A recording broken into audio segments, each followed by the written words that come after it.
So, have you ever wondered why humans have to be told what to eat, when to eat, and how much to eat? Because everyone else seems to be pretty sorted. They certainly don't need any lectures to understand this. So, what the hell is wrong with us? But the problem is, we now eat for our convenience and pleasure, not for our survival. And that is why we are suffering and dying, both from less and excess. So, I'm going to talk to you about the right diet to not die yet. And if you say which is the best diet for the survival of an individual, you will get multiple answers. And everybody is following a different diet and they will say their diet is the best diet. But studies, my friends, are a lot like bikinis. You know why? Because they reveal a lot, but they hide the essentials. And if you want to find the best diet for an individual, then you need to have that perfect nutrition study, which is to fulfill all kinds of different criteria. And that's really next to impossible. So then let's think a little out of the box and twist the question a bit and ask ourselves, what is the best diet for the survival of a species? What does it mean, survival of a species? Are we endangered? Well, what could possibly be threatening our species? Well, for starters, pandemics, yeah, wars, we are killing each other. What about lifestyle diseases, malnutrition, obesity, greenhouse gas emissions leading to climate change? There's land shortage, water shortage, food shortage. What about air pollution, water pollution, ocean damage, deforestation, species loss? There's so many things that are actually threatening our existence. But is there any common link between all these problems that we are facing? What if I told you that common link is actually our diet? It's a little hard to believe, right? But today in this talk, I'm going to reveal the truth. And that's all I'm going to tell you, the truth, the facts. What you make out of it is entirely up to you. Now, if you look 10,000 years ago, humans were hunters and gatherers, right? We used to survive on whatever we could find. Then we learned agriculture, and from whatever we could find, we started having whatever we wished for. Now, agriculture can either be plant agriculture, where we grow specific crops for their direct consumption, or it could be animal agriculture, where we grow specific animals for their direct or indirect consumption. Now, these animals are known as livestock animals, and they provide us with meat, fish, eggs, and milk. Again, 10,000 years ago, if you look at all the mammals on this planet, excluding humans, everybody was in the wild. There were no livestock animals at that time. But of course, over the period, we have started, you know, cultivating more livestock mammals. And today, if I ask you to make a guess as to what would be the percentage, from 100%, these wild mammals have come down to just 6%. And livestock mammals now constitute 94% by weight on land. What about birds? Well, 71% of the birds are now chicken. So, what is wrong in that, you may say? That's law of nature. Well, if you look at the natural food pyramid, if you see all animals are naturally born, they all live in the wild, the prey has a fair chance to escape from the predator, and the predators will automatically start dying out when the prey numbers start falling. And this maintains a natural balance of population. But what about the human pyramid? Well, the humans are growing in number. There are more than 8 billion of us. And naturally speaking, the prey number should reduce and the balance should get restored. But we are now growing our own animals. They are all artificially born. They all live in captivity and they have zero chance of escaping. As a result, what is happening? The top predator is growing its own prey. Every year, 8 billion of us kill more than 100 billion mammals just on land. But we can't regenerate the natural resources, and as a result, there is no balance left anymore. So it's more than a human population problem, it's a humans eating animals population problem. And this is putting tremendous strain on our resources. Well, if you look at the impact of animal agriculture, just because these so many animals exist, they're going to occupy land. If you look at the entire land surface of our planet, 76% is habitable. Now, out of this, 45% land is used for agriculture. Out of this land, 80% is used by animal agriculture and only 16% for plant agriculture. Now, this is practically 27% of the total land mass. Now, in contrast, if you look at all the human infrastructure that we have built, that constitutes only 1% of the land mass. And from this, so much of land given to animal agriculture, the world is getting only 17% of its calories, while 83% of calories are still coming from the 16% of land. And the agriculture land usage is only increasing day by day. But what is it increasing for? Not for human feed, but to feed the animals and to allow their grazing. That is where the land is growing. If you see this image of 1800s, and if you look at the pink pasture area seen here, well, there's no pink seen anywhere in the map. And you cut to 2014, you will see that the entire area is being covered by the pastures. So where does all this land come from? As I speak, Amazon forest the size of 3 football fields is getting cut every single minute. And 88% of that is to provide for animal needs. Recently, there was a big protest in Mumbai for the RA trees being cut.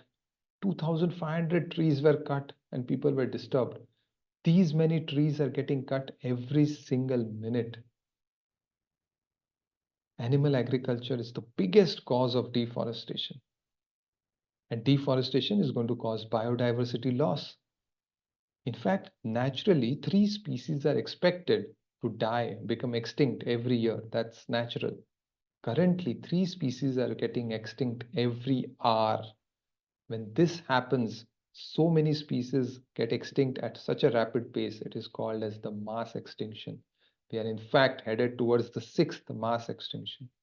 The 5th one was when the dinosaurs got wiped out. And this mass extinction currently is entirely because of human activity. So because these animals exist, they cause deforestation, species loss, and land shortage. Now, if they exist, they are going to consume food and water. Humans consume a lot of food and water, but these animals consume 8 times more water and 6 times more food. If you talk of water, by 2050, 70% of the world's population will be water stressed. And what are we told? Daily activity suggestions are given to us. Turn off the tap, don't let it leak, don't shower, don't use a pipe, all these things. Excellent. You do all these things, and each person can save up to 1,000 liters every day. That's amazing. But you eat one hamburger and you have consumed 2,400 liters of water. That is the water footprint of that burger. Everything that we have created has a water footprint. It is the amount of water that goes into making of that product until it reaches you. Uh, And if you see this 2,400 liters, it's huge. It's enough to flush the toilet for 6 months or take a shower for 2 months. If you look at the average person's water footprint, less than 10% comes from household activities, while 70 to 82% comes from the food that we eat. And no wonder that meat and dairy are the most water intensive products as compared to plants. In fact, 1 kg of beef requires so much water that one person can drink it for 15 years. If you talk of food, every day 1 billion people sleep hungry, 10,000 children die of starvation, and yet 41% of the world's cereal harvest is fed to farmed animals. We have enough food to eliminate hunger 3 times over, but we are just not feeding it to the right people. 1 kg of beef can sustain maybe 1 or 2 people, but to produce that much of beef, the animal consumes over 16 to 20 kg of grain over its lifetime, which, if directly fed to humans, can feed 20 people. Look at the inefficient distribution that is there. And because of this, there are people who are starving, children, because 82% of the world's starving children live in countries where food is fed to animals who are then exported. And when we feed, say, 100 beans to a cow, only 2 beans reach actually the human stomach. Rest is all wasted. That is because if you look at the food pyramid, as you go higher and higher, there is a lot of wastage of energy. So when we choose not to eat directly from the consumers, but we go to the middlemen who are consuming the producers and then feeding us, we are losing lots of energy, be it for milk, eggs, poultry, pork, mutton, beef, whatever. Even proteins are getting lost because of these middlemen. So because they eat and drink, they lead to water shortage and food shortage. Now, if they eat and drink, they are going to pee and poo and create a lot of waste. In fact, 130 times more waste than what humans create with zero treatment facilities. So all this causes air and water pollution in the surrounding area, leading to toxic gases and problems in livestock farmers as well as the nearby residents, creating all kinds of diseases in them. 40,000 kg of excrement is produced by these animals every second on this planet. That is enough to cover the entire Mumbai in just 2 days. But why don't we see all this? Because all of it is being dumped into the oceans, creating dead zones which no longer support marine life. These dead zones are just extending across the oceans. Gardens of corals and sponges are being reduced to lifeless plains. But why is the ocean so important? I mean, we don't stay there. We have to remember that 70% of the oxygen is released by phytoplanktons which are present in the oceans. We give a lot of importance to the rainforests, but 70% of oxygen is coming from the oceans, and we are causing pollution in the oceans. This is a picture of the Great Pacific Garbage Patch. Now, there are five such patches in the Pacific Ocean, okay, where there's just floating plastic garbage there. You know the size of this single patch? It is more than half the size of India. It is that huge. And we are told how to reduce plastic? Well, don't use bags, don't use straws, don't use cups. Very good. All this is helpful. But what we are not told is that 80% of the plastic here is fishing gear. This is ghost gear. The nets that get damaged are just thrown across in the ocean. It's one of the most deadly forms of marine plastic. And it also gives rise to microplastic. And microplastics are now getting inside our bodies, causing all kinds of diseases. And seafood is an important source of this microplastics. 3 trillion fish are killed every year. Now, this is a huge number. After a while, our mind stops understanding how big these numbers are. So, if I ask you to count from 1 to 3 trillion, do you have any idea how long it will take you? Just make a guess in your mind. It will take you 100,000 years. This itself is a big number. That's equivalent to 1,400 of your lifetimes. All you do is just keep counting. If you start walking, 3 trillion steps will take you 50,000 times around the earth. It can take you 3,000 times to the moon and back. It can take you 8 times to the sun and back. That many steps. Imagine that. That is the amount of fish that we're killing every year. We are plowing an area 6 times the size of India every year just for fishing. 90% of the world's marine fish stocks are now exploited. No wonder it is predicted that we'll have fishless oceans by 2048. And if the oceans die, then we die. Animal agriculture is the leading cause of ocean dead zones, water pollution, and species extinction. So they are also responsible for this. What they'll also do is they'll burp and they'll fart. And every time they do that, they release greenhouse gases, methane and nitrous oxide, which are 30 and 300 times more toxic than carbon dioxide. If you compare the carbon footprint of livestock, okay, it is more than the annual emissions of Australia, Brazil, Canada, France, Germany, Italy, Japan, South Korea, Spain, and UK combined. Let's forget these smaller countries. Let's look at the big ones. China, USA, India are the top three greenhouse gas emitting countries. Now, if you imagine a country with just the livestock animals kept on it, nothing else, that country would rank number two in greenhouse gas emissions. And what are we told? Let's go electric, right? Electric vehicles are going to save the planet. If you put all modes of transportation on one side, the cars, the trucks, the trains, the ships, the aeroplanes, and look at their emissions, those emissions are still less than what these animals are emitting. Again, if you compare meat and dairy products versus plant products, meat and dairy will give rise to more greenhouse gas emissions. And this is leading to global warming, climate change, and all the multitude of problems that now we are facing. So we have to add air pollution, greenhouse gas emissions, and climate change to the list. If you talk of health, when COVID 19 came, we blamed everything on China. But if you look at all epidemics in the past, they have been linked to animal farming in some way or the other. Do you know why?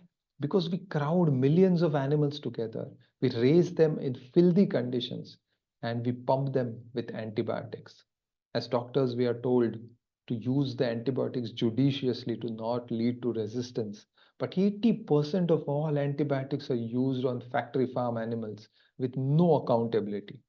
No wonder. And these are all important antibiotics that we regularly use. This is leading to antibiotic resistance in these animals, and they multiply. And then finally, when the organism reaches our body, it gives rise to zoonotic diseases, causing millions of deaths every year. 75% of emerging infectious diseases are originating in the animals. We are waiting for the next pandemic to strike, and it will invariably come from animals. India is burdened with the triple problem of malnutrition, obesity, and micronutrient deficiency. Now, this was a brilliant paper by the Food Economics Commission, which said that if we follow the current dietary pattern, by 2050, we'll have millions of malnutrition people. There'll be massive increase in obesity rates and global warming will be out of control. But they said that if we change the diet, then we can eradicate malnutrition, we can reverse obesity rates, and we can restrict global warming. What was this diet change? A universal increase in whole grains, fruits, vegetables, and nuts, less consumption of ultra processed foods, and animal source foods consumption to significantly reduce. This is basically a whole foods plant based diet. And you know what they said? This was the recommendation. The current animal product intake is on the rise. It needs to come down. The current plant intake is hardly going anywhere. It has to increase drastically. If we do these two things, then the global obesity rate, which is going up, will start coming down. The premature mortality because of lifestyle diseases, which is going up, will start coming down. But in reality, the meat and milk demand is likely to double by 2050 at the current rate. And if that happens, instead of this 17%, we'll have to take 34% calories from livestock. And for that, we'll require double the amount of land. That's 54% of total land mass, destroying all forests. And the countries will then start fighting for land.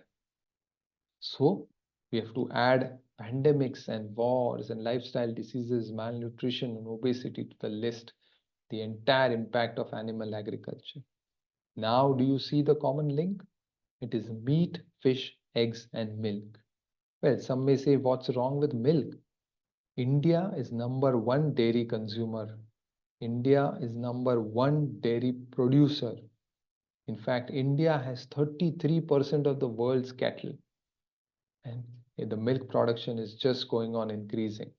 If you look at the global emissions species wise, then it's very obvious that cattle are the biggest culprits. If you compare dairy milk with any other plant milk, dairy milk is the worst. If you compare it with, say, soy milk, it releases 3 times more emissions, causes 10 times more pollution, uses 13 times more land, and uses 22 times more water. Then why is dairy such a big part of our diet? It's all marketing.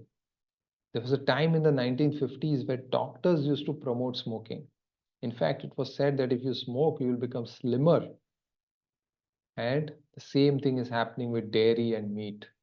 They are being promoted as good and healthy products. So from it is possible to survive on milk in times of adversity, we have come to believe that it is impossible to survive without milk for our daily life. If you compare an animal diet and a plant diet, An animal diet requires 5 times more water, emits 7 times more greenhouse gases, consumes 11 times more fossil fuel, and requires 14 times more land as compared to a plant based diet. Now, the earth can endure without humans, but humans cannot survive without planet Earth. So, if we wish to not die yet, we must save the planet. We must choose the right diet. And we may keep debating on which diet is best for an individual. There is no debate on which diet is better for the planet, for our species, for our children, for our own survival. We have to shift to a plant based diet. United Nations has clearly stated that diet change is the single biggest way to reduce our impact on the environment. It's far bigger than buying an electric car or cutting down our flights. And if the world shifts to a plant based diet, just see what is going to happen. We will not require all this land which is being wasted for animal agriculture. This land freed will be equivalent to the entire North and South American continents. But won't the poor animal farmers be affected? It's a concern that many people have. Well, if you look at the statistics in India, only 3.7% of agricultural households have a principal income from livestock. And whatever that income is, it's much less as compared to what they gain from crop production. So, in fact, they'll be benefited if they shift to crop production. But if animal agriculture is so destructive, then why is no one speaking against it? The answer is simple. It's all about money. Global meat industry more than $1 trillion. Global dairy industry more than $1 trillion. Milk is the largest crop in India in terms of value. More and more money is being pumped on promoting meat and dairy. In fact, in the UK, only 1.2% of all advertising is for vegetables. And these are the kind of advertisements that we get to see instead. Nobody's bothered about the green spinach.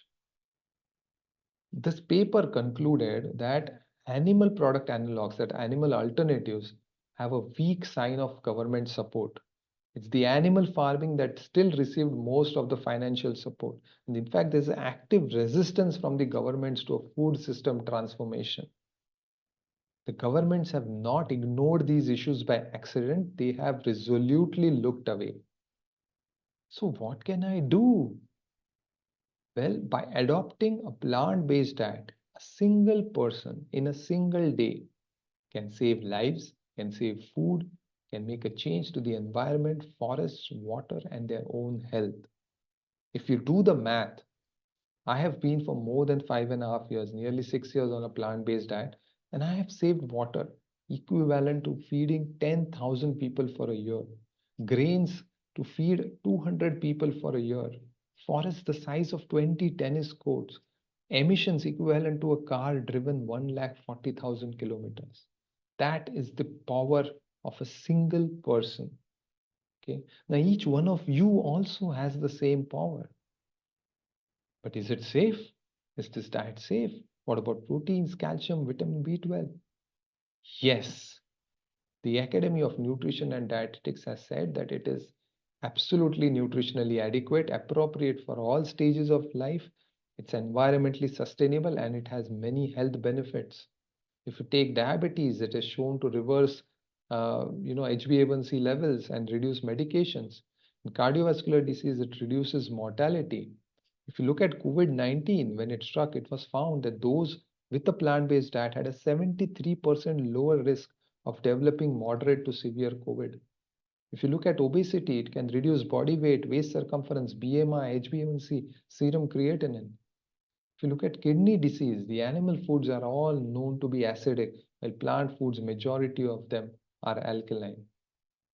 If you look at cancer, processed meat is class 1 carcinogen, equivalent to smoking, while unprocessed meats are also class 2A carcinogens, while those anti-cancer foods are basically all plant sources.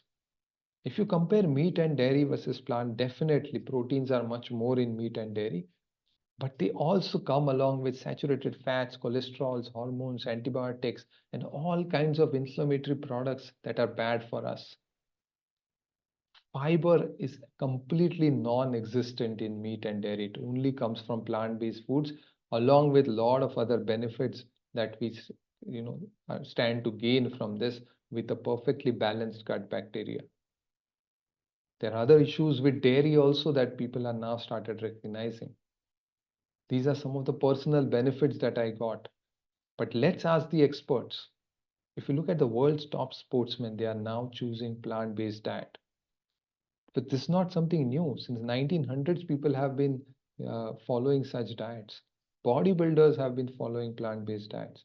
In fact, 60% of the food at Paris Olympics was plant-based. If these guys can do it, then why not us?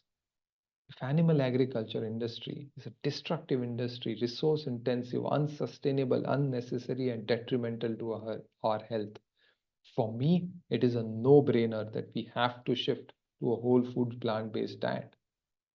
Yet, many will not change.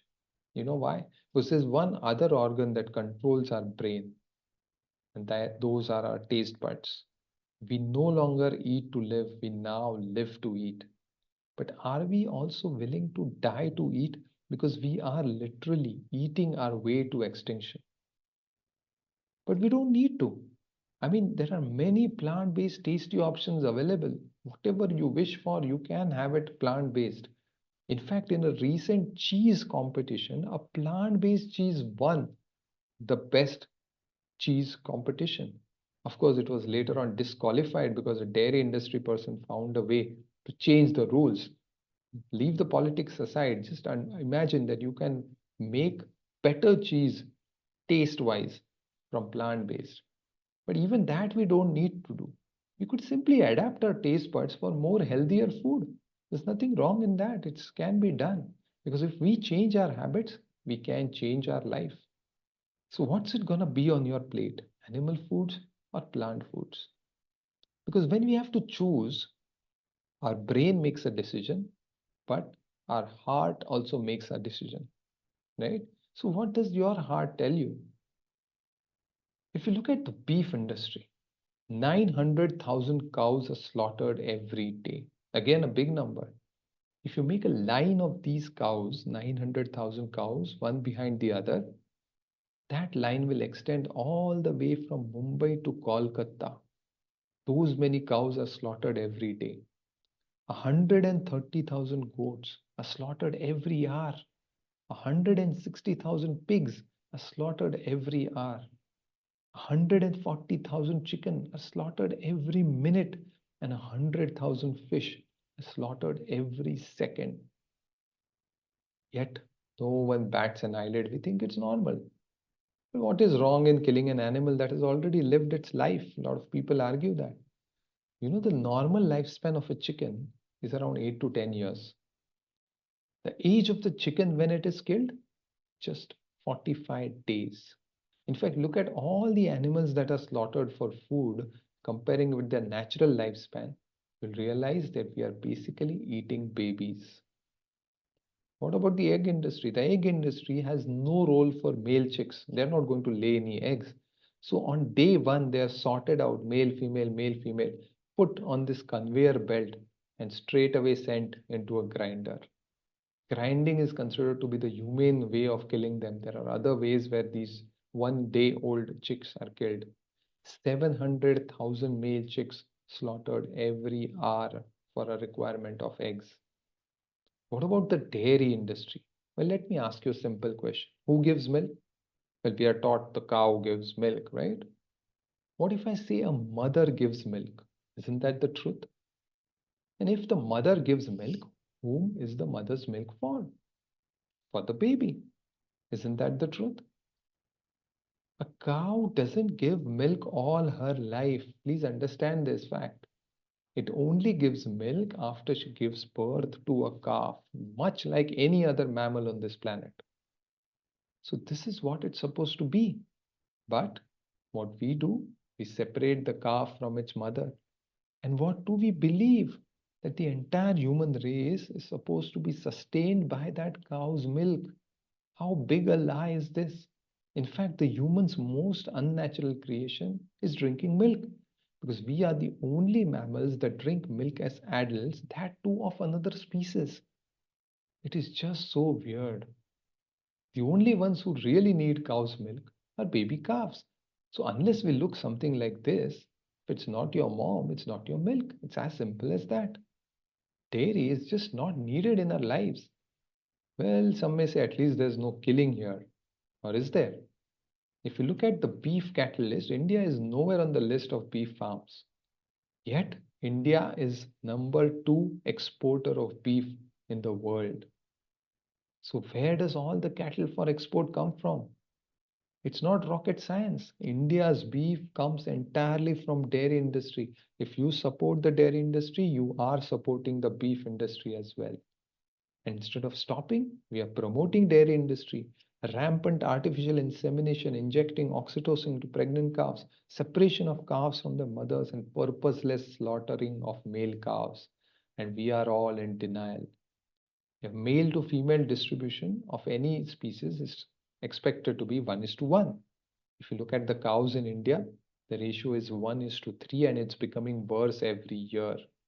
And cows, mind you, are protected in India. Still, the ratio is disturbed because males are being slaughtered. If you look at buffaloes where there's no protection for them, it's 1 is to 11. So that means for every 11 females, 10 male calves have been killed. That is for the fate of the males. What about the females? If you look at the life cycle of a female in the dairy industry, the moment she becomes 1.5, 2 years old, she's impregnated, she has to deliver, and the calf is taken away. Again, she is impregnated, calf is taken away. This cycle continues and continues. Imagine the trauma, both physical and mental, on the calf and on the mother. And any time she is not able to give milk, she's sent for slaughter. Or in certain states where slaughter is banned, she's left to fend for herself. And then we see these abandoned cows roaming the streets. You'll not see any buffaloes there. 5 million abandoned cows are there in India. So males are killed in the dairy industry and females are first exploited and then killed. But instead of stopping animal cruelty, we are in fact choosing this animal cruelty. It's not our nature to be cruel. When we look at these cartoons and these animals, we laugh with them, we love them, we connect with them. But still, when these same animals come on our plates, we call them with different names. And taste prevents us from seeing the pain of our fellow creatures. What's the difference between these? What's the difference? Yet, one we are told has to be loved and petted, and the other we can easily torture and eat. The difference is only our perception. They are all live sentient beings exactly like each other. We always have a choice. So, would you rather hug them or hang them, tickle them or torture them, snuggle them or slaughter them, kiss them or kill them? What do you believe? Do you believe in these acts or do you believe in this? Please do what you believe. Have the courage to do, enact what you believe in. Because the only thing we need from animals is their forgiveness for all that we have done. We have other food, they don't have another life. We have other food, we don't have another planet. So just ask yourselves, does your heart agree with a diet that depends on so much cruelty? Does your brain agree with a diet that is causing our own extinction? Or would you rather let your tongue decide everything for you? We are what we eat. So then let us eat the rainbow, not the morgue. Our plate will decide our fate. Let us choose a diet that won't let us die yet. Thank you.